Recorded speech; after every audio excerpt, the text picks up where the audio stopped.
আসসালামু আলাইকুম রহমতুল্লাহি ওয়া বারাকাতু। তো সবাই কেমন আছেন? আশা করি সবাই ভালো আছেন। এই যে সৌদি আরবের অবস্থান, প্রচুর পরিমাণে বৃষ্টি হচ্ছে আর শিলাবৃষ্টি পড়ছে, ঠিক আছে?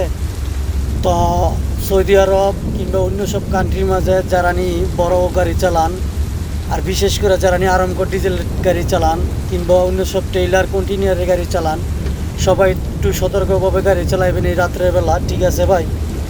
সাবধানের মাইন নাই। তো কথা আছে না, সময়ের থেকে জীবনের মূল্য অনেক বেশি। তো ভাই আমারও 80 স্পিডের রাস্তা, এই যে বর্তমানে আমি 60-55 স্পিডে বর্তমানে চালাইতেছি। তো এইভাবে সতর্কভাবে সবাই চালাইবেন গাড়ি। তো কারণ হইল গিয়া ভাই, এই মেসেজটা শুধু আমাদের বড় মোটর ডিপার্টমেন্টের ড্রাইভারদের জন্য। সবাই আশা করি আমার ভিডিওর কথাগুলি বুঝতে পারছেন। তো আমি ইউটিউবে তেমন ধরনের ভিডিও ছাড়ি না, নতুন মানুষ সাপোর্ট করতে হইব না ভাই, তবে সাবধানে থাকবে।